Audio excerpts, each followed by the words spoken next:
अगर आप एक चूज़न वन हैं तो आपकी हीलिंग जर्नी 5 स्टेज से होकर गुजरेगी। फर्स्ट स्टेज में जब आप अपनी हीलिंग जर्नी से गुजरेंगे ना, तो एज़ ए चूज़न वन आपको लगेगा कि आपकी लाइफ से सारी चीज़ें बिखर रही हैं।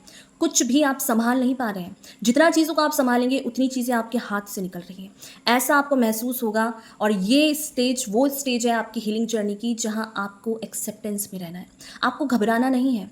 आपको ज़रूर बेचैनी होने वाली है कि ये चीज़ें मेरी लाइफ से क्यों जा रही हैं। सेकंड स्टेज में आपको आइसोलेट किया जाएगा, दैट मीन्स कि आपको अकेला किया जाएगा।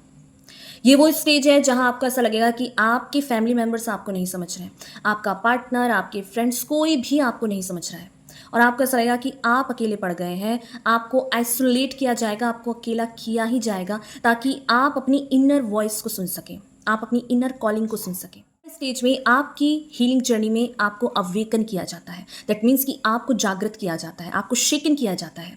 आपको ये महसूस होने लगता है कि लोगों ने आपके साथ क्या क्या किया।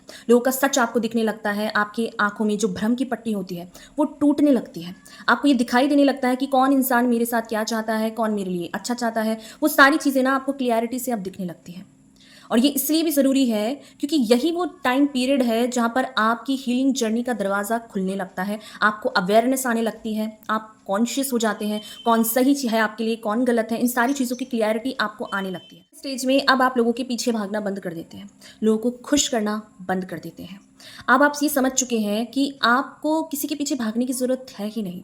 आप जैसे हैं आप वैसे भी लोग आपको एक्सेप्ट कर सकते हैं। आपको जो चीज़ें नहीं समझ में आती हैं, जो चीज़ें सही नहीं लगती हैं, उसके लिए आप ना भी कह सकते हैं। क्योंकि हीलिंग जर्नी ना आपको रियलिटी से मिलाती है, आपका रियल सेल्फ बाहर निकालती है। और यहाँ पर आपकी लाइफ से जो आपके एक्चुअल में आपके साथ इस सेल्फ के साथ रह सकते हैं ना, वो ही आपके साथ रह सकते हैं। अदरवाइज जो लोग फेक होंगे, जो आपके लिए नहीं होंगे सही, वो निकल जाएंगे इस स्टेज में।